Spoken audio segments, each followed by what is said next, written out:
Il est 13h, bonjour à toutes et à tous, ça y est, nous sommes vendredi, c'est l'heure du Frantugues Mag. Sexta-feira, sue a semana inteira. Et je suis avec mon invité que peut-être certains d'entre vous connaissent, ou ont peut-être déjà entendu. Notamment peut-être certains soirs où il n'arrive pas à dormir, comme moi. C'est ça. Ça va? Je dis pas encore ton prénom. Les nuits d'insomnie, tout va bien. Merci de me recevoir, José, on est bien là. On est bien, on est au chaud, on est bien. Il est 13h, ça y est. Ça y est, vous êtes 5 en direct. Bienvenue à toutes et à tous qui nous rejoignez pour ce nouvel épisode du Frantugues Mag. C'est le numéro 30-31. 30-31, je sais plus, 30 ou 31. Bah dites-nous en commentaire si vous les suivez. Normalement j'ai mis le bon chiffre. Normalement si vous suivez bien les émissions de José, vous savez si c'est la 30e ou la 31e et celui qui répond bien il gagne un cadeau. Et première chose à dire, il faut gagner trop de cadeaux. On n'est pas encore un super budget TF1. Non mais par contre déjà dites-nous si vous voyez bien, si vous nous entendez bien, c'est la première chose à nous dire. Si vous nous entendez et si vous nous voyez bien. Voilà, je vais refaire un tout petit peu le cadre. Hop, je vais baisser un tout petit peu ici, comme ça, vous allez mieux voir. 31, obrigado Marcia. Voilà, là on est bien placé. Eh bien Marcia, tu as gagné un voyage pour 12 personnes à Lisbonne, tout frais payé, all inclusive. Alors, par contre, on n'a pas la date du départ. Par contre, tu pars toute seule. Rocha Eusébio David, José Cruz, forte aqui do Luxembourg, forte abraço Luxembourg. Ah, c'est dans le monde entier. L'émission est diffusée dans le monde entier. Je crois que la semaine dernière, on a battu le record. On était au Québec, on était aux États-Unis, en Australie. Ah oui, j'en ai vu une où il y avait un Canadien, oui c'est vrai, je me souviens. Ouais, de plus en plus, ça devient un rendez-vous comme ça à travers le monde entier. Boa tarde, Emilia. Donc ça veut dire que Emilia, tu as déjà mangé. Ah oui, bon dia. Lionel Rodrigues, tudo bem, amigo? Oui, top. Quel magnifique on entend prénom. bien. Quel magnifique prénom. Lionel, tu trouves? Oui, c'est vrai, c'est un prénom sympa. La semaine dernière, je crois qu'on a eu aussi 4-5 José, un prénom que j'aime bien. Mais bien sûr, José, ça sonne tellement bien. Hélène, alors là, Hélène, dites-nous un peu déjà où est-ce que vous êtes? Portugal, France, quelle ville? Là, on a un coucou de Chartres, Linda, tudo bem à Chartres? Nous, il fait beau. Est-ce qu'il fait beau chez vous? Ça fait du bien, en tout cas, de revoir le soleil revenir. Ah oui, ça fait du bien. Parce qu'on peut aussi le dire, tu es un passionné de moto de 2 roues. Oui, je suis motard et donc le soleil me manquait. Cela dit, attention, parce que le dernier gros truc que j'ai fait en moto, on en parlera peut-être tout à l'heure, je suis quand même parti en plein hiver et j'ai roulé par moins 17 degrés. Donc oui, j'aime bien le soleil, mais je prends la moto quand même quand il fait froid. Et tout ça, on va en parler tout à l'heure. C'est une aventure assez incroyable. Oh, on est avec Odette Fernandes. Ah, on adore Odette Fernandes. Il faut écouter son émission, mais pas maintenant, parce que là vous êtes avec nous, mais on adore, c'est la vraie?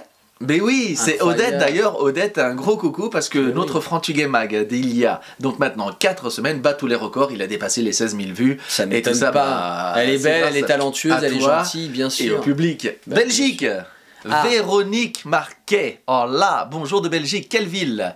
Pierre Tony aussi, Tours, Anthony. Ah, c'est des voisins. Hélène, c'est quand même Anthony. Fantastique quand même, non? Et pardon, ça fait vieux de dire ça, je sais que c'est acquis par tout le monde, mais moi quand je regardais la télé avant, les gens en direct, ils avaient pas en direct, là on est en direct dans les deux sens. On est en direct et il y a les gens qui nous parlent, qui communiquent avec. T'imagines si nous, il y a 20 ans, De Chavannes était là, il y a Lionel devant la télé, il y a José, hey, salut. C'est quand même génial, non? Et pendant que t'es en train de faire ton film, attends 2 secondes pour que je réponde à ma mère. Oui, c'est ça.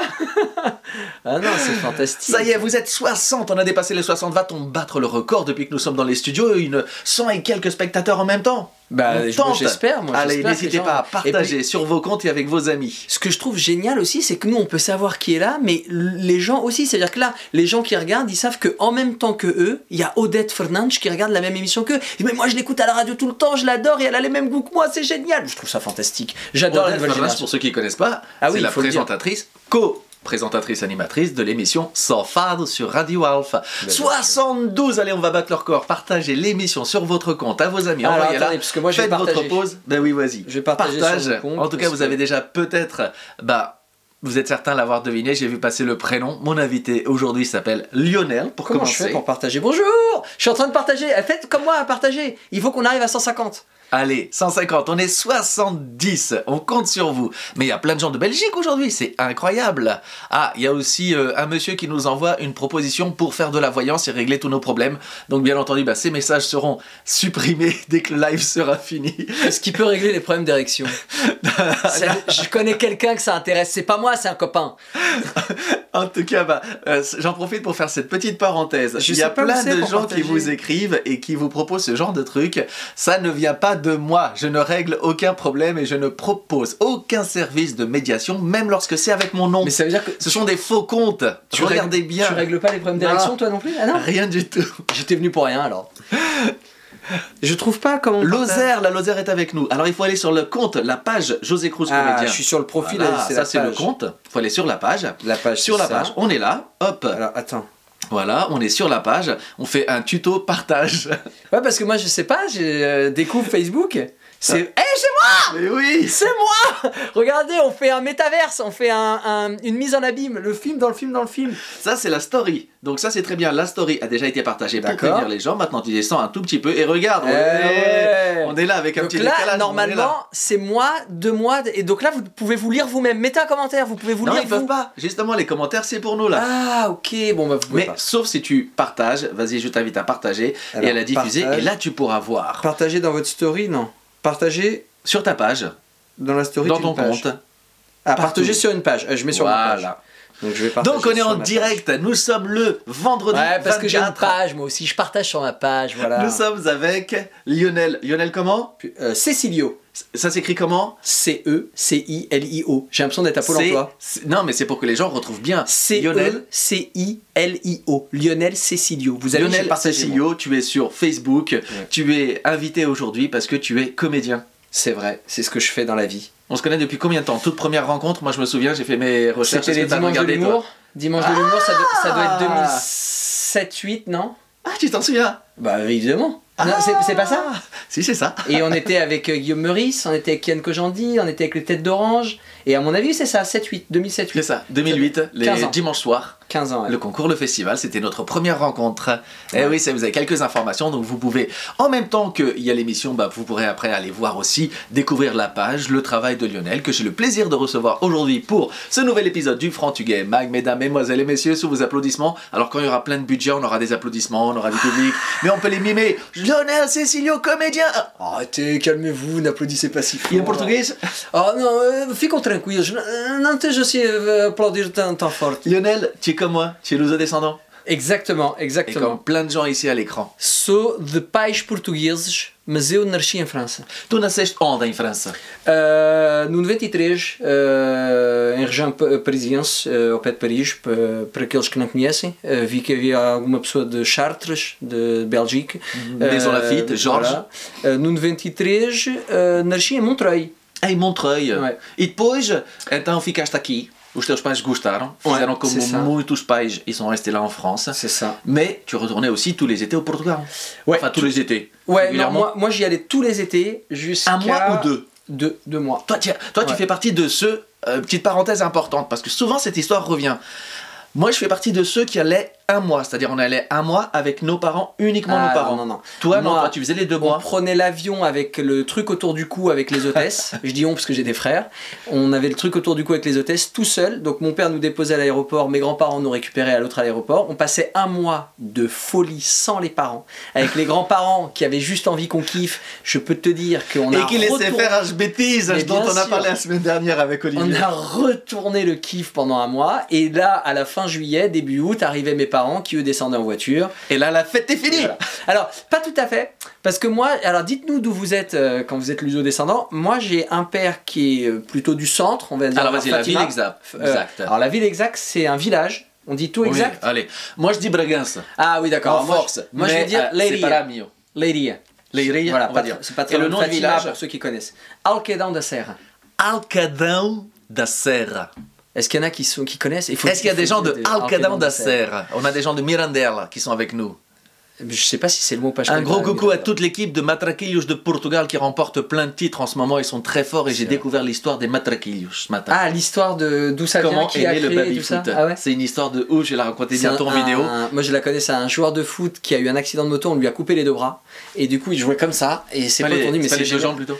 Non, les jambes il les avait encore, il tapait mais il avait plus de bras donc voilà. Et après il s'est mis avec plein d'autres gens qui avaient plus de bras, ils les ont mis bout à bout sur une broche de barbecue et ils se sont dit mais c'est génial comme sport, on va le faire en petit et après ils ont fait. Voilà, aujourd'hui on va un peu basculer sur le mur noir, on va passer dans l'humour familial, on va être un peu plus alors attends, je te dire, et du coup, et ma mère elle est du sud. Où ça? Lorley. Lollet, ma mère, elle est de Lollet. Voilà. Juste à côté, plus précisément, Sitio da Picote, entre Bolicame et Paragil. Un peu dans l'intérieur des terres. Alors nous aussi, on est un peu plus en intérieur des terres, on est à Santa Barbara de Neige. Ah ben oui, je connais. C'est vrai? Bah, on est à côté, voilà. Et du coup, nous, la fête était finie parce que les parents étaient là, mais en même temps, c'était le moment où on descendait voir les autres grands-parents en Algarve, et l'Algarve, c'était un petit peu la folie. Donc, la fête était pas tout à fait finie, quoi. Mais le côté sans les parents, c'était fou. Donc nous, juillet, août. Ouais, il y a plein de photos que je vois où je trouvais que je reconnaissais le Algarve, c'est pour ça. Ah ouais. Et puis moi, je retourne moins au Portugal pour des histoires de dispo, etc. machin, mais quand j'y vais, je descends dans le sud. Mes parents y sont d'ailleurs, ils ont un pied dans chaque monde, mais ils sont surtout. Je me souviens tout à l'heure, on va en parler, mais je me souviens des photos. J'ai été regarder aussi pour bien confirmer mes impressions que j'ai eues avant l'émission, mais je me souviens de tes toutes premières vacances avec ton premier enfant. Ouais, quand tu es revenu là-bas, et tu disais fièrement, avec à peine un petit peu beaucoup de fierté. C'est d'être ta compagne, ta femme, qui t'avait pris de dos, et t'envoyait de dos avec l'enfant de main, genre vous regardez devant les terres, c'est possible, l'héritier au pays. Présentation de l'héritier au pays. Alors je dis ça m'a fait rire parce que j'appelle mes enfants l'héritier et l'héritière. Je sais pas trop de quoi ils vont hériter, mais ça m'amuse de les appeler comme ça. Mais ça fait genre, tu sais, ce fameux retour aux sources, tiens. En vrai, blague à part, je fais des blagues et tout, mais blague à part, quand je suis devenu papa, j'ai ressenti, et d'ailleurs je disais tout à l'heure que j'y vais moins souvent à cause de dispo, et ça me manque encore plus maintenant, j'ai ressenti le besoin de leur montrer où j'avais passé mes vacances, tu vois, 1 mois ou 2 mois, tout seul ou pas tout seul, avec papa, avec maman, et puis par exemple... une trace, un témoignage. Ouais, j'avais envie qu'ils sachent qui je suis, et je suis ça aussi, et tu vois, moi par exemple, il y a plein de trucs aujourd'hui dans ma vie d'artiste qui nourrissent mon inspiration, qui viennent de là, et des trucs qui paraissent insignifiants. Et tout d'un coup, quand ils sont arrivés, je me suis dit, mais c'est pas si insignifiant que ça, j'ai envie de leur montrer. C'est des trucs vraiment bêtes, tu vois, mais tout à l'heure, on parlait de la moto. Moi, mon grand-père avait une moto 3 vitesses, une cicale, tu sais, comme on a toujours vu dans les villages. Les cicales, tu vois ce que je veux dire.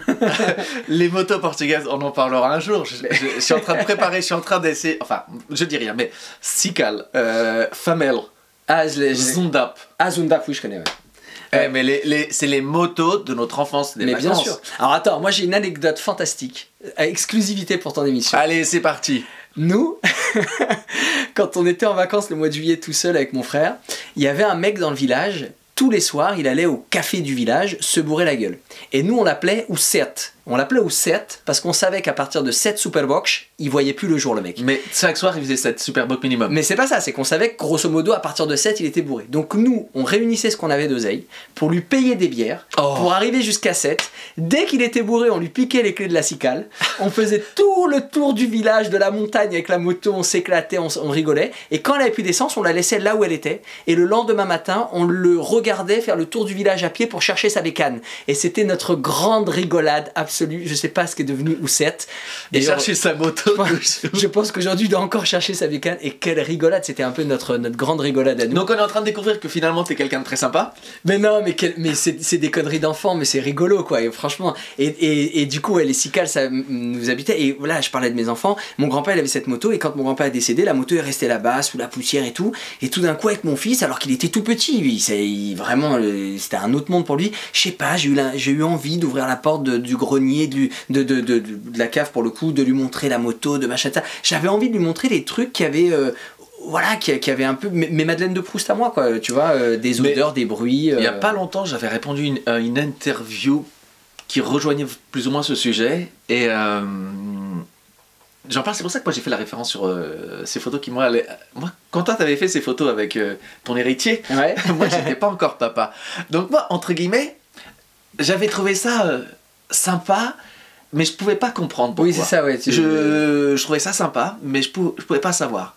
Et par rapport à ça, il se trouve que inconsciemment j'ai fait la même chose avec ma fille, où je tenais à ce que ses premières vacances soient au Portugal, à Trás-Montes, et nous on avait acheté avec ma chérie le porte-bébé dans le dos pour faire les randos, pour lui montrer les terres comme toi. Et en fait, je me rends compte que ma chérie a fait les mêmes photos.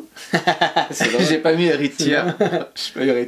Mais j'ai fait ça. Et quand t'as parlé de tout ça, ce côté laisser Madeleine de Proust en parler, laisser une trace, un témoignage, mais c'est quelque chose qui, je crois, fait partie de nous, parce qu'on y a été. Vraiment, on ne sait pas si eux iront vivre ce que nous on a vécu là-bas. Ouais, probablement que non d'ailleurs, parce que mais comme le schéma et le contexte c'est différent. complètement. Mais oui, c'est ça. Et moi, plus que... Parce que je sais pas quel flambeau je vais leur passer, qu'est-ce qu'ils vont saisir, mais plus encore que de leur passer un truc, une flamme que j'ai pas envie qu'elle s'éteigne, parce qu'il y a aussi ça, t'as raison, mais plus encore que ça, vraiment, je crois que j'ai tout d'un coup redécouvert, à travers l'envie de leur dire qui j'étais à mes enfants, je parle au pluriel parce que j'en ai 2, j'ai redécouvert qui j'étais. Par exemple, je n'ai jamais concrétisé ou matérialisé l'idée de me sentir d'origine portugaise. Ça faisait partie de moi, donc quand je parlais, j'avais des références de ça, mais je me levais pas le matin en disant je suis d'origine portugaise. D'ailleurs, nous on s'est rencontrés il y a 15 ans. Moi je le découvre à l'instant qu'on est tous les deux à peu près du même endroit en Algarve, à quelques kilomètres près, etc. Mais c'est vrai que moi après je parle beaucoup plus du Nord. Il y a ça aussi, mais j'ai pas le souvenir qu'on ait spécialement parlé du Portugal ou machin. T'arrives pas en disant salut, je suis d'origine portugaise, toi aussi, c'est génial.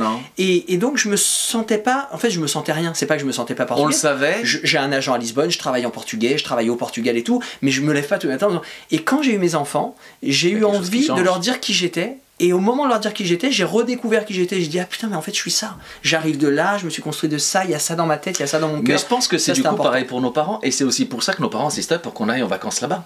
Ouais, à ceci près, je sais pas pour l'histoire des tiens, mais que les miens sont nés là-bas et que je pense que si moi aujourd'hui j'émigrais au Canada, aux États-Unis, en Angleterre, en Australie, peu importe, je crois que jamais de ma vie je pourrais me passer du lien de la France et de dire à mes enfants, parce voilà où j'ai grandi ici aussi. Parce que j'ai grandi ici, tu vois. J'ai un frère, moi, qui vit à l'étranger.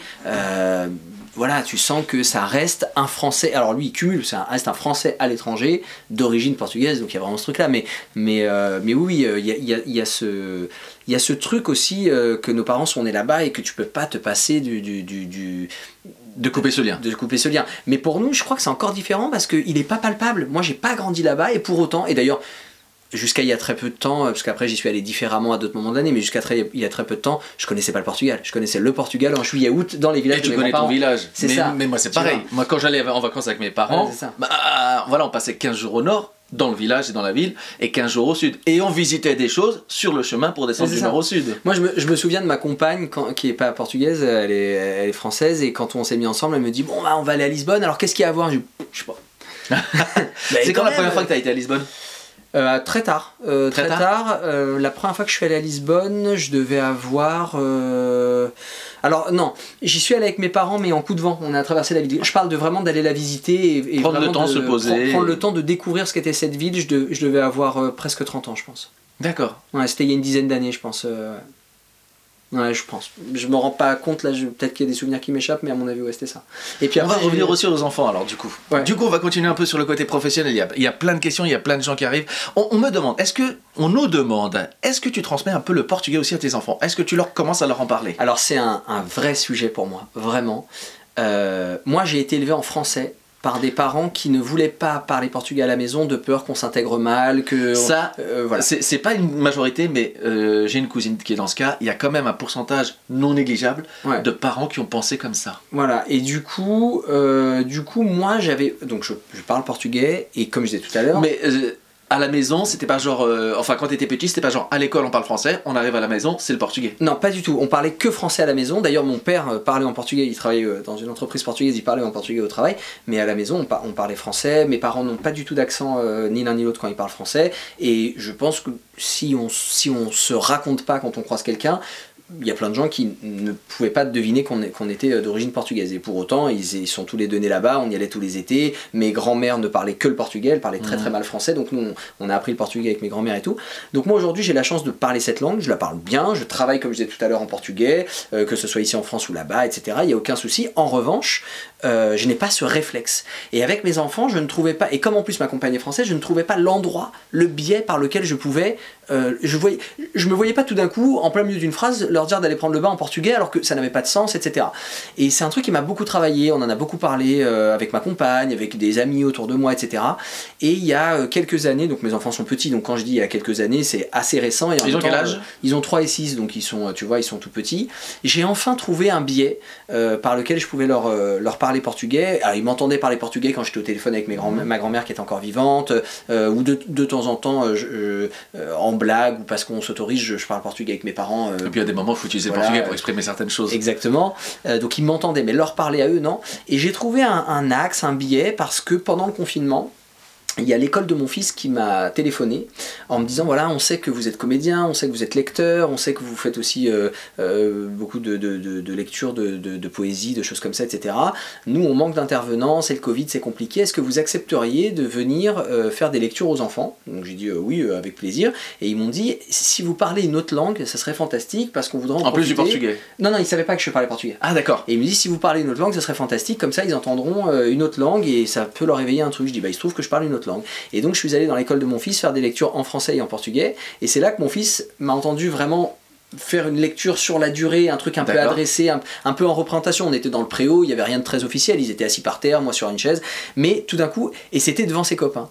Et il a été fier du truc, et le fait qu'il ait été fier, ça a validé quelque chose qui moi m'a aussi donné une légitimité, et ça a ouvert un truc. Donc tout d'un coup c'est venu par les histoires, je commençais à leur lire des histoires en portugais. Après on est allé au Portugal en vacances, on est allé à la librairie d'Harry Potter qui est à Porto, on a acheté des livres en portugais là-bas. On parlera tout à l'heure. Voilà, on a acheté des livres là-bas qui du coup faisaient écho au voyage qu'on avait fait ensemble. Donc pour eux il y avait une suite logique, ça tombait pas comme un cheveu sur la soupe, et ça a ouvert une porte. Et donc aujourd'hui oui, c'est très long pour répondre à une question. Ne posez pas de questions. Comment ça s'est passé pour répondre à la question, oui, je leur parle en portugais, mais c'est un vrai sujet. Je viens de vivre la même chose. Il y a la maîtresse qui nous a demandé la semaine dernière, comme c'était la Saint-Valentin, dans la crèche de ma fille, et il y a plein d'enfants de plein de nationalités différentes, ils ont fait un grand dessin avec tous les cœurs et toutes les langues d'origine de tous les enfants de la crèche disponibles.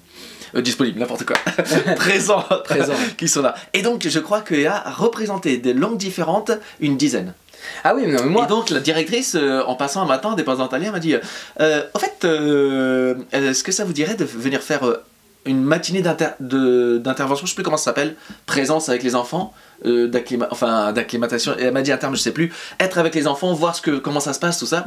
Et donc ils ont vu que je fais des vidéos, tout ça, et parce qu'ils ont été regardés, c'est la petite qui leur a dit téléphone papa, ils ont été regardés quoi, papa est dans le téléphone, ils ont regardé, ils ont trouvé si j'accepterais de venir raconter une histoire dans la langue portugaise avec les autres parents dans leur langue à eux. C'est fantastique de faire ça, et en plus c'est fou parce que moi je vois... Il t'a écouté? Alors... Oui, c'est genre, c'est papa. Voilà, là, au-delà du portugais, il y a le rapport où... moi, il m'a déjà vu au théâtre, et je me souviens, il était venu me voir jouer au théâtre du Palais Royal, donc c'est un très grand théâtre, et je jouais le rôle d'Aladin dans Aladin, et à un moment donné, il y a un combat... Bon succès pendant plusieurs années. Et ça continue, d'ailleurs, moi j'ai arrêté le spectacle pour des raisons de dispo, je suis parti sur autre chose, mais le spectacle continue, et je crois que ça continue à avoir beaucoup de succès. Et moi, je suis resté 10 ans dans ce rôle-là, j'ai fait 10 ans à Aladin, et voilà, et donc le Palais Royal, c'est un grand théâtre, 800 places et tout, et à un moment donné, il y a une scène de combat, et on est dans une forme de silence, il y a une tension, et tout d'un coup il crie vas-y papa, défonce-les, et voilà, et moi j'étais sur scène, ça me fait trop flipper ça faire le truc, c'était trop marrant quoi. La directrice m'a demandé, moi j'ai dit oui, mais par contre là elle a 2 ans ce jour-là à l'école, donc il était en maternelle, donc ouais pareil, il devait avoir 2 ans, 2 ans et demi, et on était en confinement et tout, et donc oui, est-ce qu'il m'a écouté, oui et non, en fait il était un peu habitué parce qu'il m'avait déjà vu au théâtre, etc., pas encore dans Aladin, il m'a vu après mais dans d'autres trucs, etc., donc il était un peu habitué, mais bien sûr qu'il y avait le côté, il faisait son intéressant, c'est papa qui est en train de lire et tout, donc il était peut-être le plus agité des enfants qui étaient là, et c'est normal et c'est logique. Mon Dieu, moi j'ai dit oui, je sais pas dans quoi je m'embarque. Moi j'ai peur. Mais c'est rigolo de le faire, c'est rigolo. Moi j'ai peur c'est que Talia elle vienne et qu'elle se mette à jouer avec moi, parce qu'à la maison on fait déjà pas des spectacles, mais on rigole, on déconne beaucoup. Sûr, et du coup qu'elle ait envie de participer, qu'elle sache pas de quel côté elle est, bien sûr. Mon Dieu, va falloir que je me prépare. Alors du coup, si on revient sur ça, on sait déjà plein de choses. On sait qu'on s'est rencontrés il y a une quinzaine d'années, c'était un festival d'humour, c'était un concours de festival d'humour, et du coup après, à l'époque tu avais ton premier one-man show, et tu as fait après un deuxième one-man show que je suis venu voir lorsque tu le jouais sur Paris, au théâtre de la Passerelle. Non. J'ai un peu. Alors, attends. Je me suis un peu baladé. J'ai pas mes fiches, je travaille sans fiches. Je sais pas où toi tu l'as vu. J'apprends avant et puis après voilà. Bon, c'était à Paris en tout cas. Ouais. Mais entre temps, on s'est connus par le biais de l'humour, donc tu as fait 2 one-man shows. En fait, la première intervention que j'ai fait tout à l'heure, et en rebondissant sur ce que l'école t'a demandé par rapport aux lectures, la poésie, il y a certainement beaucoup de personnes qui t'ont vu, aperçu, ou même plutôt entendu, parce que et je me souviens toujours parce que, et en plus tu me l'as dit donc que tu avais été le premier, mais un soir moi j'allume ma télé, donc je te connaissais déjà, tard le soir, très tard, l'époque, tôt le matin, voilà, non c'est tard le soir, c'était pas encore ah si, ah bah si, c'était tôt le matin aussi, c'est ça dépend, et je t'ai vu faire un exercice que nous on avait étudié à l'école, que je trouvais très beau, mais qui ne se faisait pas du tout à la télévision. tu es un des précurseurs de l'émission de découverte de lecture des livres sur C8. Ouais, Voyage au bout de la nuit. Comment parce que moi je pense que vous l'avez vu tous, on est au moins passé. Ça a duré combien de temps? Ça a duré... Alors je crois, mais j'en suis pas sûr que l'émission continue encore. Moi j'ai quitté l'émission en 2019 et j'y suis resté 11 ans. Ça a démarré en 2008. C'est un truc de fou. On a tous à un moment ou à un autre vu passer ou des extraits. Ouais, bien sûr, des zappings, ou des directs. J'ai été invité aussi dans des émissions pour en parler. J'ai été invité dans Touche pas à mon poste qui fait énormément d'audimat. Donc les gens à un moment ou à un autre m'ont vu. Après c'est particulier parce que à la fois, comme ça passait tard le soir et que quand on me voyait dans un zapping ou invité dans une émission pour en parler ou quoi que ce soit, c'était un one shot, donc tu marques pas les esprits comme si t'es là tout le temps. Et en même temps, contrairement à une fiction, où par exemple tu joues dans un téléfilm qui passe à 21h sur TF1, bah là t'es en ton nom propre. Il y a ton nom en bas de l'écran, c'est une émission, t'es en train de lire et en même temps de présenter, donc les gens t'identifient. C'était une émission où avant tout l'objectif c'est de mettre en valeur les auteurs, les livres. Oui c'est ça, tu disais, mais ce que je veux dire c'est que c'est pas une fiction. Par exemple, tu t'allumes ta télé, tu vois passer un comédien, si tu le connais tu le reconnais, mais si tu le connais pas, bon bah t'as vu un film. Alors que là, le nom du mec, en l'occurrence le mien, est écrit en bas de l'écran et il est en train de présenter en son nom propre, il est pas du tout en train de jouer un personnage glissé dans une fiction. Donc du coup oui, ça m'a donné une petite notoriété à ce moment-là qui m'a apporté, et ce qui était drôle c'est que les gens... les moments où tu perds ta page. Oui, il y a eu ça qui a fait... mais j'en ai fait plein des zappings. Il y a un moment donné c'était très drôle où en fait... ouais, parce que pour ceux qui... S'il y en a qui n'ont pas vu, mais en fait il était là avec son livre. Ouais, le livre ça, par exemple, genre caméra, je prends... bah tiens, on prend le livre de notre invité de la semaine dernière, Les Portugais, de Olivier Afonso, et il est en train de lire, sauf que toi c'était plutôt des romans. Il y avait de tout, mais pas des BD, mais il y avait de tout. Il y a des romans, donc des 200, il faut s'imaginer le livre vraiment, 200, 300, 400, 500 pages, et tout à coup, hop. Alors oui, en fait, ça c'est une image qui a fait tous les zappings, et puis elle était passée aussi dans Les Enfants de la télé, présentée par Laurent Ruquier, donc tout le monde l'a vu, mais en gros j'étais comme ça, je tenais le livre, j'étais en train de lire, et c'était pas une grosse BD comme ça, c'était un petit bouquin de poche normal quoi, et à un moment donné sur un mouvement, donc il devait y avoir 1000 pages, un gros classique quoi, tu vois, on était sur du Maupassant, je sais plus ce que je lisais, peut-être Dostoïevski, enfin peu importe, et à un moment donné, tout en lisant, mon doigt glisse et le livre se ferme. Et là je sais plus où j'en suis. Et donc moi je suis en train de faire l'exercice pour de vrai, je suis extrêmement... On est en direct. On est en condition du direct, donc évidemment on coupe pas, on monte pas, on est en direct à la télé, et moi à ce moment-là je veux reprendre là où j'en étais, je peux pas imaginer une seule seconde qu'il n'y ait pas des gens devant leur télé qui sont en train de suivre en vrai, sauf qu'en fait la page est pas cornée, il n'y a rien, je sais pas où j'en suis. Il n'y a pas de marque-page. Voilà, et donc pendant plusieurs longues minutes, alors dans les zappings c'est coupé, hein, ils raccourcissent, mais quand on voit l'émission en vrai, pendant de très longues minutes je meuble en disant vous inquiétez pas, je vais retrouver, très bien, machin, et je finis par retrouver la page, et j'étais très fier d'avoir retrouvé la page, alors qu'en fait tout le monde s'en foutait, mais c'était très drôle quoi, ouais. Et du coup on passe dans le zapping. Ouais voilà, j'avais fait un autre zapping aussi parce qu'on déménageait les studios de C8, donc C8 a changé pas mal de nom. Quand on a commencé l'émission c'était Direct 8, après c'est devenu D8, après c'est devenu C8, et donc tout ça au fil des rachats, et au fil des rachats on changeait de lieu parfois, etc. Et à un moment donné on déménageait, on quittait plutôt pour aller à Boulogne, dans la tour Canal, et qui est celle d'aujourd'hui, et à ce moment là il y avait des travaux qui se faisaient, et en fait les travaux respectaient à peu près tous les studios sauf le nôtre, ils s'en foutaient totalement, et donc à un moment donné j'étais en train de lire et j'entendais des bruits de ferraille, des machins, etc. Et je leur avais déjà demandé hors antenne 2-3 fois de s'arrêter avant qu'on commence, mais une fois qu'on a commencé c'est un tunnel, on lit à l'antenne pendant 3 heures d'affilée et tu peux plus t'interrompre quoi, il n'y a pas de page pub, il n'y a pas de rien. Et alors maintenant, la formule plus récente c'était des petites émissions d'une demi-heure toutes bout à bout, mais avant c'était 3 heures d'un coup, et donc en pleine lecture je m'interromps et je fais mais vous allez la fermer, je suis en train d'enregistrer l'émission. Et ce truc là aussi avait fait les zappings, enfin bref. Mais 11 ans de télé, c'est 11 ans de télé en direct. C'était combien de fois par semaine? Alors l'émission était quotidienne, mais on était un noyau de lecteurs et de lectrices, et donc on faisait en fonction de nos dispos, et moi de mémoire j'en faisais en moyenne une par semaine. Il y a eu une période où j'en faisais un peu plus, mais en gros j'en faisais entre 4 et 6 par mois quoi, un truc comme ça. D'accord. Ouais. C'était épuisant ça, quand même, tu finissais un peu... L'exercice est épuisant, 3 heures de lecture. Lire à voix haute pendant 3 heures, surtout que la toute première version c'était 4 heures. 4 heures Ouais, c'était 4 heures, et... parce qu'en fait il faut connaître la genèse historique de l'émission.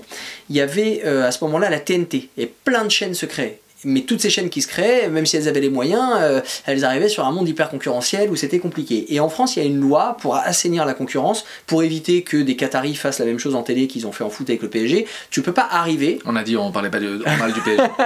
Le PSG, on a dit qu'on dit rien. Dites-nous en commentaire. Hein, en PSG, on dit rien. Mais tu peux pas arriver, mettre un énorme chèque, acheter que des séries qui fonctionnent aux États-Unis et faire genre la télé ultime. En France, il y a une loi qui t'oblige à faire de l'autoproduction pour que déjà que l'autoproduction française fonctionne et surtout pour que la concurrence soit saine. Et c'est pour ça que beaucoup de chaînes autoproduisent un certain nombre d'émissions faites en France et qu'ils n'achètent pas juste des émissions américaines, etc. Et à ce moment-là, la TNT, autoproduire oui, mais avec quoi? Et donc toutes les chaînes de TNT se sont mises à faire des émissions qui coûtaient pas grand-chose. Vous aviez, je sais pas, sur Énergie 12, un voyant qui restait toute la nuit comme ça. Je me souviens aussi. Voilà, donc ça coûtait que dalle. Hein. Ça coûtait que dalle. C'était une caméra, un mec, il attendait que ça sonne, personne l'appelait, voilà, et des cartes. Et donc tout le monde avait son petit truc pour trouver une émission qui coûtait pas cher. Et C8 s'était dit, on va mettre un comédien jeune, sous-payé, avec une caméra automatique, un bouquin classique, donc libre de droit, ça va coûter rien à personne, on occupe toute la nuit. Et donc du coup, l'idée c'était de faire de l'émission au kilomètre. Ça a marché. Et en fait, ça a pris, ça a fonctionné. Donc d'une version 4 heures pour faire de la lecture au kilomètre, ils sont passés à des versions un peu plus abouties. On a commencé à recevoir des invités, on a commencé à avoir des pages pubs, et ça a commencé à prendre. Et effectivement, c'est devenu un truc un peu emblématique parce que personne ne l'avait jamais fait avant et que voilà, ça a trouvé son public et c'était rigolo. Et moi, pendant de très très longues années, j'étais le mec des lectures. On me croisait, c'est le mec des lectures. C'est le mec de la nuit. Ouais, c'est le mec de la nuit. C'est mon pote. On savait pas mon nom, on savait pas, et voilà. Et je trouvais ça génial, ça m'a beaucoup amusé. Ouais. Du coup, il y a eu donc l'humour, on en a parlé, Voyage au bout de la nuit. Voyage au bout de la nuit, donc c'est l'émission sur C8, le titre de l'émission. Des rôles aussi à la télé. Ouais. Moi, je me souviens avec Mimi Mati. Ouais, j'ai fait pas mal de trucs. J'avais fait Profilage là, avec Chaim. J'avais fait Mimi Mati, je l'ai fait 2 ou 3 fois aussi. Joséphine Ange Gardien. Joséphine Ange Gardien, oui. Vous connaissez aussi. On dit Mimi Mati parce que tout le monde sait que c'est Mimi Mati. Joséphine Ange Gardien, voilà. C'est Mimi Mati. Et j'ai tourné dans le 100e Joséphine Ange Gardien avec une distribution un peu particulière parce qu'il y avait beaucoup d'émotions avec Michel Bernier qui était revenu faire un guest dans l'épisode puisque c'est historiquement le groupe qui a fait émerger Mimi Mati, c'était un groupe d'humoristes à 3 avec Isabelle de Botton, Mimi Mati et Michel Berger. Et qui est passé dans le petit théâtre de Bernier. Je dis Berger, ouais, Bernier, ouais. Et du coup, Michel Bernier, Isabelle de Botton et Mimi Mati se sont retrouvés dans le 100e et j'ai la chance d'avoir joué dans cet épisode. Oui, à la télé, et puis j'ai fait pas mal de séries. J'avais fait Nos chers voisins, Scène de ménage, Sophie et Sophie, enfin voilà. Donc oui, à la télé, j'ai eu la chance de faire des trucs un peu chouettes, ouais, de me marrer. Et puis là, une nouvelle aventure. Dont on peut parler, donc du coup. Ouais, bien sûr, ouais. Documentaire réalisateur, un voyage, qui vient de ta passion, on l'a évoqué tout à l'heure, du deux roues. Ouais, alors ma passion du deux roues a rencontré mon envie de réaliser le documentaire, mais en réalité, ce documentaire que j'ai réalisé, il vient plutôt de ma passion pour les belles âmes, pour les gens qui font du bien autour de nous. C'est un documentaire que je suis allé réaliser à moto parce que... Alors, attends, juste je précise, il n'est pas encore sorti. Non, oui, c'est ça. Tu l'as tourné, on est en post-production. Il est en post-production, donc vous pouvez pas encore le voir. Donc là, c'est des infos en exclusivité. Ouais, c'est ça. Ouais. Reste attentif pour pouvoir le moment venu. Je pense qu'avec les... Donc c'est un film qui est vocation à sortir au cinéma, donc avec les délais, etc., je pense qu'on en a pour presque 1 an avant qu'il sorte, mais vous en aurez entendu parler là, et puis ça me permet moi aussi de raconter ce que j'ai vécu, parce que c'était vraiment chouette. Mais, alors moi j'ai vu les extraits, justement, est-ce que tu peux nous raconter... il y a combien de temps que tu as eu l'idée? Alors l'idée m'est venue en avril 2020, pendant le confinement, enfin sortie de confinement grosso modo, fin avril 2020. Ça a germé pendant 1 an avant que je décide de partir en avril 21. Donc départ de l'aventure. Avril 21. Avril 21, mais en avril 21, on a vécu de mémoire des menaces de reconfinement, pas forcément en France, mais dans certains des pays que j'envisageais d'aller traverser. Après, je raconterai pourquoi je partais et qui j'allais voir et sur quoi porte le documentaire, mais effectivement, voilà, le truc a germé longtemps parce qu'il a été beaucoup reporté à cause des confinements successifs, et puis parfois on n'était pas confinés, mais ils refermaient les écoles. Du coup, moi je suis jeune papa, donc il y avait un côté genre je vais pas partir réaliser un documentaire sur des enfants orphelins en Bulgarie alors que mes 2 enfants à moi sont là et que je suis pas là pour m'occuper d'eux pendant que c'est fermé. Donc voilà, le Covid nous a un petit peu bousculé dans cette période-là. Il y avait cette histoire de vaccins, de passe sanitaire pour traverser des frontières. Tout était très compliqué et finalement, de report en report, j'ai décidé de partir dans... Et puis moi, il y avait mon travail de comédien qui m'empêchait aussi de partir 2 mois à moto comme ça à l'autre bout de l'Europe. Donc on en sait un peu plus, départ 2 mois à moto. Et donc finalement j'ai eu un créneau en janvier-février, tout le monde a dit mais c'est de la folie, les températures, machin, etc. Et je suis quand même parti. En Europe de l'Est. Et voilà, et donc je suis parti jusqu'à Sofia en Bulgarie. J'ai traversé 10 frontières, 10 pays. Je suis passé par l'Albanie, le Kosovo, la Macédoine du Nord, la Croatie, l'Italie évidemment, la Slovénie. Voilà, donc j'ai traversé 10 frontières, je suis allé jusqu'à Sofia en Bulgarie. J'ai fait 10 000 km, j'ai roulé par des températures qui ont oscillé en fonction des endroits où j'étais de 17 degrés à moins 17 degrés, avec une amplitude monstrueuse. J'étais pas spécialement équipé parce que il faut toujours favoriser le look au confort. Donc voilà, j'ai vécu des moments assez fous, et l'idée de vivre ces moments assez fous, c'était d'aller rencontrer Milena en Bulgarie, donc à Sofia. Milena, c'est une jeune fille qui a grandi dans un orphelinat bulgare, et qui aujourd'hui est une femme, maman de 2 enfants. Et moi, ce qui m'a intéressé, c'est que je me suis intéressé à une dame qui s'appelle Dominique Bayard.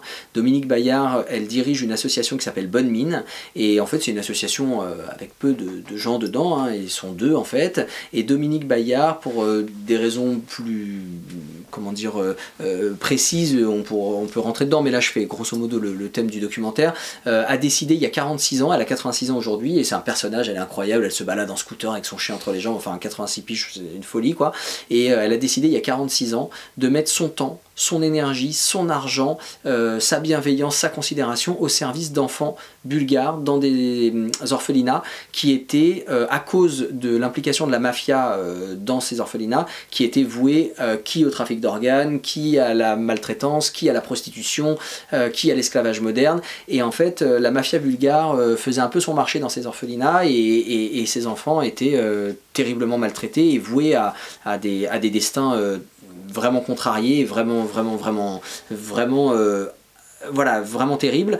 Et elle a sauvé littéralement des vies de gens qui aujourd'hui sont des adultes. Et moi, j'avais envie de faire un documentaire sur les bonnes âmes, sur celles et ceux que moi j'appelle les fées du quotidien. On dit souvent quand on est petit dans les contes que les fées se penchent sur votre berceau, et moi je me dis qu'il y a des humains, des vrais gens ici, pas dans des contes de fées, qui, on ne sait pas pour quelle raison, dans un monde qu'on dépeint souvent comme sombre, comme triste, comme tout ça, vont décider de se pencher sur un berceau de gens qui connaissent pas, qui habitent à 10 000 bornes de là, et vont sauver littéralement des vies. Ça m'a intéressé. Des bonnes âmes. Des bonnes âmes. Et par le prisme de cette histoire de Dominique Bayard, j'ai écrit quelque chose qui est plus large, où vraiment je m'intéresse plus largement aux bonnes fées, et à cette démarche, et à ce rapport à l'autre. Et donc, je suis parti... 2 mois en moto. Voilà, je suis parti de chez Dominique, qui habite en région parisienne, jusqu'à Sofia pour réaliser 2 interviews croisées. L'une de Dominique, qui est la présidente de l'association, et l'autre de Milena, qui est aujourd'hui son bras droit en Bulgarie, puisque Dominique ne peut plus aller en Bulgarie. Elle a reçu des menaces, enfin tout est compliqué. Et donc du coup, Milena s'occupe de continuer ce travail sur place. Et j'ai réalisé ces 2 interviews croisées avec entre les 2 mois de moto pour rejoindre Sofia en Bulgarie. Et je raconte ce voyage. Le pourquoi du comment. Voilà. C'est à la fois un voyage le documentaire et un voyage intérieur. Au cinéma, il est décidé à faire combien de temps? Format film, vraiment? Alors, c'est un format film. Moi, j'ai vu, tu m'as montré à peu près 5 minutes. Oui, c'est ça. Là, aujourd'hui, on a une bande-annonce pro, hein, qui est interne, qui est faite pour nous, pour savoir un peu où on va, qui fait à peu près 5 minutes. Et qui est déjà très bien. Voilà, c'est très très beau, j'ai hâte de voir le reste, hein, parce que je serais comme vous, je peux pas voir le reste.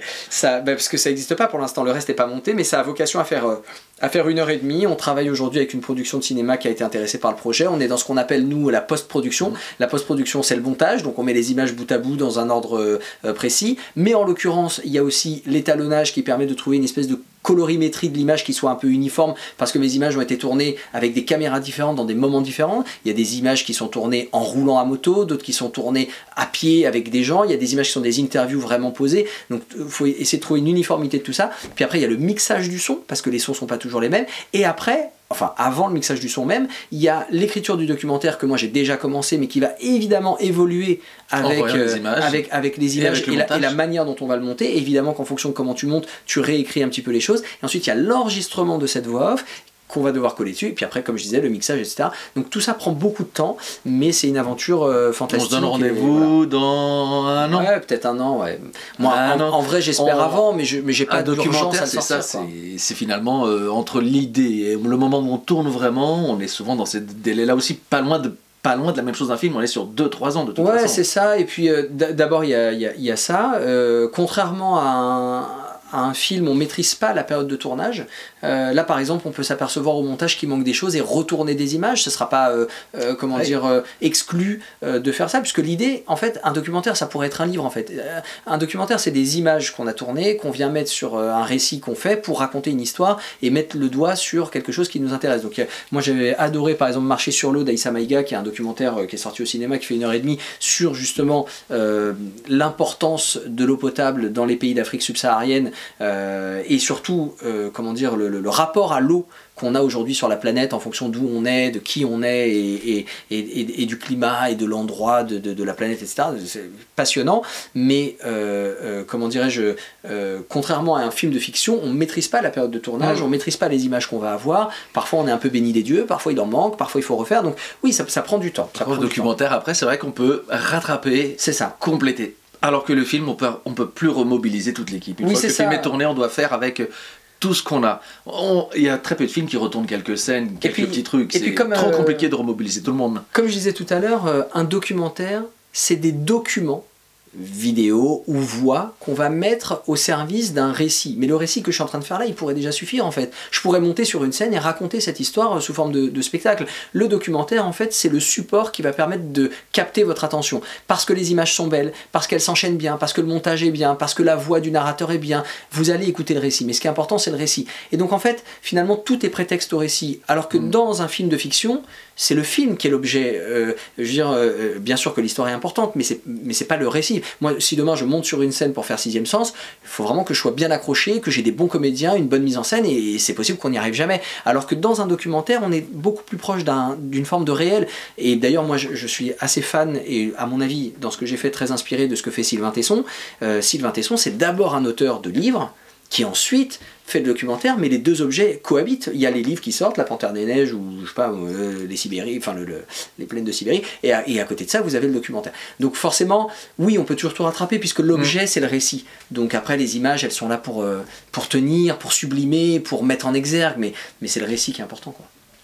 Du coup, un homme de théâtre, un homme du coup de réalisation aussi, maintenant documentaire. Est-ce qu'il y a un prochain projet sur lequel on pourra te voir sur scène ou à la télé prochainement? Alors au cinéma, je tourne dans un film qui s'appelle Divertimento, qui est sorti le 25 janvier dernier et qui est encore dans certaines salles, donc actuellement là, et d'ailleurs foncez parce que c'est un film magnifique, vous pouvez aller voir Divertimento, qui est un très très beau film réalisé par Marika Simon-Sionchar, avec Nils Arestrup, avec Oulaya Amamra, avec Lina El Arabi, enfin avec Zinedine Soualem.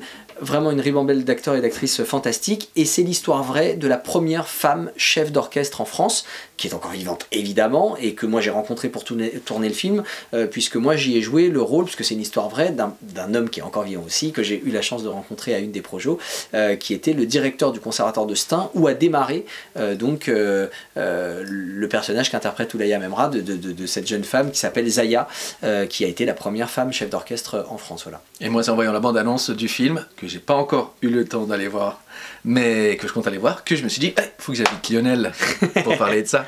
Donc et c'est vrai, il est sorti il y a le 25 janvier, ouais, un mois, on est le 24. Et j'avais vu la bande-annonce et je me suis dit, et c'est Lionel. C'est plutôt bon signe qu'il soit encore dans certaines salles un mois après, parce qu'aujourd'hui ça va un film qui reste aujourd'hui un mois après donc, encore dans la scène, sur scène, surtout quand c'est pas un film genre blockbuster hyper commercial et tout, c'est que donc il faut aller le voir pour le soutenir. Tu nous redis le titre? Divertimento.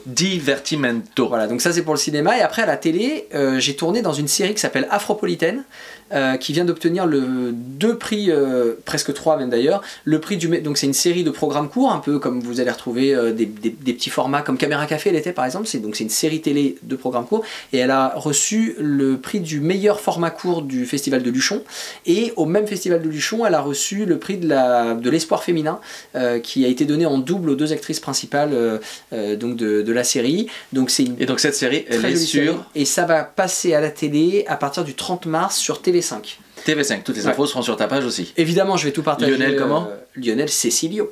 je vais tout partager évidemment sur mes réseaux sociaux, mais ouais, cette série, ça vaut vraiment le coup, et puis surtout, j'y ai un rôle vraiment très drôle. C'est une série, donc ça s'appelle Afropolitaine, qui parle du rapport des gens d'origine, donc qui vivent en France et qui sont d'origine de pays d'Afrique noire, d'Afrique subsaharienne comme on dit. Ça mélange un petit peu un grand bloubi-boulga de choses qu'on va retrouver dans la plupart des pays voilà, d'Afrique noire, mais c'est quand même un peu plus axé sur une communauté précisément. Et moi je joue le petit ami de l'actrice principale qui lui est blanc et qui va découvrir tout ça. Donc je suis un petit peu le détonateur, je suis un peu le faire-valoir du spectateur, je suis un peu le détonateur qui est prétexte à lui expliquer comment ça marche, à pas comprendre ou à comprendre. Et il y a des scènes d'anthologie, notamment avec le roi de la sapologie, tu connais peut-être? Oui. Voilà. Et non, il y a la sapologie, c'est quoi rapidement? C'est savoir se saper, mais pas comme... non, c'est ça, savoir se saper, c'est-à-dire ça devient un art. Si vous allez sur avant de voir la série du coup, pour bien comprendre la sapologie, vous tapez sapologie sur YouTube, vous allez tomber sur quelques vidéos très de folie, où vraiment on t'explique c'est quoi l'importance de la sape. Voilà, et dans ce monde de la sape, il y a le sapologue. Le film de Camini en parle aussi. Oui, un petit peu effectivement, et il y a le sapologue par excellence, qui est vraiment le roi de la sapologie, qui a accepté de tourner un peu il y a 2-3 guests dans la série, il y a Vincent McDoom aussi qui passe une tête, moi j'ai pas tourné de scène avec lui, mais il est dans la série. Et donc ce roi de la sapologie qui fait un guest et qui vient me relooker parce qu'il y a un anniversaire dans la famille. Parce que tu sais pas t'habiller? Ben c'est pas ça, c'est qu'en fait les tel que la série le décrit, les gens... Et t'as appris à marcher aussi? Les gens du Congo, parce que là pour le coup c'est vraiment ça, notamment le Congo. On va vous expliquer c'est quoi la sapologie. Vraiment... Même si on n'est pas du Congo. Ils accordent énormément d'importance à la manière de s'habiller, les couleurs, la classe, la manière de se tenir, de marcher. Et moi j'arrive en blanc, l'image qu'ils ont des blancs et qu'on fait exprès de caricaturer dans la série. Et donc j'arrive, je mets une petite chemise à peine repassée, etc. Et puis on me dit ah non, tu vas pas faire ça. Tu vas t'habiller comme ça là? Non, tu vas t'es sapé. Et donc ils m'envoient me faire ça. Et là j'arrive, mais vraiment j'ai mis quelques images sur mes réseaux sociaux pendant le tournage, mais il faut voir vraiment la série monter. J'avais vu. Et voilà, et ça commence le 30 mars et ça va être vraiment drôle quoi. Bon bah voilà, tout ça on va le retrouver sur ta page Facebook, mais aussi sur tes réseaux, sur Instagram. Et je profite d'un truc parce que je sais sur quel média je suis et à qui on s'adresse. Facebook. Sur Facebook. Non mais je veux dire, je suis sur la page de José, je sais quelle personne regarde ça, et donc je voulais dire un truc qui est important pour moi que je veux dire ici. On a parlé de mes spectacles, tout ça et tout, et j'ai fait précédemment plusieurs spectacles et tout, et j'ai un nouveau spectacle qui arrive où je serai seul au plateau, qui va démarrer en fin 2023, début 2024, là, donc entre novembre et janvier prochain. Un seul en scène. C'est un seul en scène, ça sera mis en scène par Jean-Philippe Daguerre. Donc Jean-Philippe Daguerre, c'est un monsieur de théâtre dont vous avez forcément déjà entendu parler. Il a gagné un ou deux Molières. Il en a pris 4 avec une seule pièce. Oh, il en a gagné un ou deux. Ouais, donc non, il est pas mal. Et donc ça sera mis en scène par il a un potentiel. On est pas mal, il a un potentiel. Actuellement, il met en scène 16 spectacles en même temps que vous pouvez voir sur Paris. Donc le mec bosse un peu. Et c'est le nouveau Jean-Luc Moreau en nombre de pièces. Et donc ça sera mis en scène par Jean-Philippe Daguerre. Je peux pas vraiment en dire beaucoup, ni sur le thème, ni sur le titre. Quand la date? Donc ça démarre fin 23, début 24. Je suis obligé d'être flou parce que contrairement à mes précédents spectacles, là je suis produit et il y a un protocole, il y a des démarches, il faut respecter un plan de com, etc. Donc il y a des choses que je peux pas dire, mais je suis obligé, même si je dis pas grand chose, de le dire ici, parce que c'est un spectacle qui va parler du Portugal, c'est un spectacle dans lequel je vais jouer dans les 2 langues, et c'est un spectacle qui me tient énormément à cœur. Et vraiment, pour ceux qui sont en train de regarder cette émission maintenant ou qui la regarderont en replay et qui ont un lien affectif avec le Portugal et qui vont au théâtre, suivez-moi pour suivre la date et tout, et venez parce que je pense que ça va vous plaire, et j'ai vraiment bon espoir de... on parlait en début d'émission de cette identité, de raccrocher avec ce spectacle beaucoup de wagons, et vraiment ça me tient beaucoup à cœur, et je suis très très impatient et très enthousiaste pour tout vous dire, parce que je vais tout vous dire là.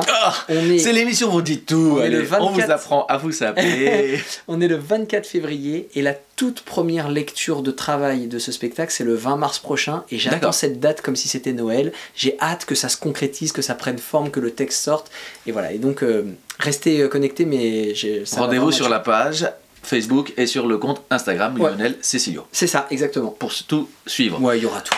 Maintenant, je vais te faire travailler un peu. Tu vas prendre le petit sac qui est devant toi. Eh oui, parce que le temps tourne, il est 48, ça y est, encore débordé. Mais quel magnifique tote bag! Il est beau, le concours. Tu vas mélanger tous les tickets des gagnants qui sont dedans. on en a parlé tout à l'heure. La bonne réponse du concours de mardi. C'est bizarre comme quelle est la Je mélange le tote bag, ça va, calmez-vous. Quel était le nom donc de la fameuse librairie dont on a parlé tout à l'heure lorsque tu as parlé de Porto? Et oui, la librairie, c'était Lello. Vous avez remarqué que j'ai pas dit le nom de la librairie tout à l'heure. Hein. J'ai dit la librairie d'Harry Potter. C'est pas celle qui aurait inspiré. Oui, mais je pense que c'est vrai, parce que tout a inspiré. C'est Coimbra, avec les vêtements des... En tout cas, c'est ce qui se lit partout. Elle était mariée avec un Portugais, oui. Elle est allée à Coimbra, il y a des indices, elle ne le reconnaît pas, mais... Et moi, j'y étais en avril dernier avec mes enfants, et en vacances, d'ailleurs, on y était, parce que ce que je racontais tout à l'heure, et on a vu effectivement les étudiants traverser la ville dans les costumes et tout, et t'es vraiment dans le truc, quoi. Vraiment, c'est... Moi, je pense qu'il y a des indices. Oh, elle s'est laissée inspirer par le Portugal. Mais oui, c'est sûr et certain. Alors, la gagnante qui a donné non seulement le bon nom, mais qui a aussi liké la publication et qui a identifié 2 personnes. Vas-y, tu peux ouvrir. Alors, c'est une personne qui a un nom un peu long. 3 déjà en entier. Ok, donc ça semble que c'est une. Oui. Conceição. Oui. Conception. Conceição. Jales ou Jales peut-être en français. Je sais pas. Donc la tradition, on montre. Ah oui, pour montrer qu'on n'a pas triché. Je pense que c'est une. Oui, c'est Conceição, c'est une femme. Voilà, hop, c'est le ticket du gagnant, la gagnante. Donc, si vous nous écoutez, n'hésitez pas à mettre un petit message pour me contacter pour que je vous adresse le tote bag Frantuguet que vous pourrez retrouver sur le site de Frantuguet avec tous les t-shirts, dont celui-ci que je porte aujourd'hui, ma ville, Braga, c'est celle de mon papa. Tu l'as fait avec toutes les villes? Ouais. C'est vrai? Ouais, il est disponible avec toutes les villes. Il suffit de m'envoyer. Et puis on le fait. Génial. Je suis d'ici, ils sont de là. Ça veut dire que si par exemple moi je t'envoie et je veux un tout petit village que personne connaît, tu peux aussi le... J'ai celui du village de ma mère. Ah, c'est génial. Non mais demandez-lui, c'est génial. Mais qui a ça? Tu vas dans ton tout petit village que personne connaît, t'as avec un t-shirt au nom du village, c'est génial. Avec la formule je suis d'ici, ils sont de là, un peu ce dont tu parlais. On lance un défi. Dans 3 mois, 4 mois, c'est les vacances d'été. Tout le monde, vous commandez du village ou de la ville où vous êtes, et en vacances dans la ville, vous faites une photo avec le t-shirt et le panneau de la ville derrière. Et je précise que vous pourrez gagner le tirage au sort un tote bag. Mais je n'offre plus de voyage. C'est génial. Ah, t'offrais des voyages? C'est pas vrai. Non, c'est toi tout à l'heure. Ah oui, c'est vrai que je vais pas. Non, mais c'était pour rigoler, elle le sait, j'imagine. Mais oui, elle va pas t'attaquer. Je ne peux pas encore. L'émission Le Frantuguet Mag n'a pas encore les budgets incroyables de C8. Ça se trouve, j'ai foutu la merde, elle va t'attaquer en justice. Non, il n'y a pas de voyage. Vous avez suivi ça, les 2 mecs qui ont attaqué une énorme production américaine en justice parce qu'ils ont vu une bande-annonce de film dans laquelle il y avait une comédienne, un rôle secondaire qu'ils aimaient bien. Et quand ils ont regardé le film définitif, la comédienne en question n'était pas dans le film, elle a été coupée au montage. Et ils ont attaqué la production du film et ils ont gagné. Et ils ont gagné 1 million d'euros pour préjudice moral parce qu'ils ont pas vu. C'est comme les abonnés du PSG quand ils ont vu que y a des joueurs qui se sont barrés. Non, c'était les joueurs, les supporters du Milan AC. Quand Zlatan a été vendu au PSG, ils ont dit attendez, on a acheté l'abonnement parce que sur l'abonnement il y avait les photos de Zlatan. Et en fait Zlatan au début de championnat il était plus là et ils se sont fait rembourser. Ah bah bien sûr. C'est le même concept. Ouais, c'est pareil. Nous on a fait pareil quand on a réussi finalement à placer le PSG. Nous à Paris quand on a vu que c'était pas Messi mais son beau-frère qui était venu, on a porté plainte pareil. On attend encore qu'il nous rembourse. Mais ça va être dur de gagner, mais moi je pense que parce faut se séparer en bon terme avec le beau-frère. Le vrai Messi il était à la Coupe du Monde, mais nous là à Paris on a le beau-frère. Hein. Il faut quand même dire les trucs. Hein. On ne va pas parler de Paris, c'est une catastrophe. On parlera un jour, on parlera du Benfica. C'est quand même génial. Allez. Et les gens qui font coucou et tout, je trouve ça génial. Bon, elle est super ton émission. Merci de m'avoir invité. Ah, c'est gentil. Merci à toi d'être venu. Vous avez été super nombreux. N'hésitez pas à partager l'émission encore, parce qu'elle va être disponible en replay. Maintenant, elle reste sur la page. Elle sera aussi disponible sur ma chaîne YouTube. Vous pourrez donc voir tout plein d'extraits, la revoir en entier, prendre le temps aussi de la diffuser en replay. Encore merci d'être venu, Lionel. Avec grand plaisir. Merci Cécilio. Vous pouvez retrouver, je vais l'identifier dès que l'émission sera terminée en direct sur le PC, donc vous pourrez retrouver facilement. Je vous donne aussi rendez-vous donc mardi prochain pour le prochain concours photo, jeudi pour la prochaine chronique de JC. Si vous avez loupé celle d'hier, vous pouvez encore vous rattraper. Elle monte, vous êtes de plus en plus nombreux à voir aussi la chronique de JC, et du coup quand vous me croisez, c'est arrivé cette semaine dans la rue, oh JC et moi j'étais avec mes écouteurs, je sortais de la boulangerie, quoi. C'est drôle ça. Salut JC. Ah et c'est marrant. Et puis rendez-vous la semaine prochaine aussi pour un nouvel épisode de Frantuguet Mag. Rendez-vous aussi à Lille le 10 mars, ça y est, ça se rapproche au Spotlight, et tout plein de dates qui se rajoutent et que je vais vous annoncer dimanche. Voilà, encore merci, muito obrigado Lionel, muito obrigado a todos. Com muito gosto. Muito obrigado a ti. Obrigado também. Et on vous dit à tout bientôt. Et je te laisse le dernier mot, le mot de la fin. Allez, il est 53, faut qu'on ait fini. Allez, tu as quelques secondes, regarde. Maintenant, j'ai une nouvelle montre, vous pouvez pas la voir, mais j'ai une horloge comme dans les radios. Je suis trop fier, elle est arrivée cette semaine. Elle est juste tombée, une fois déjà. Mot de la fin. Obrigado a todos. Sejam felizes e grande abraço.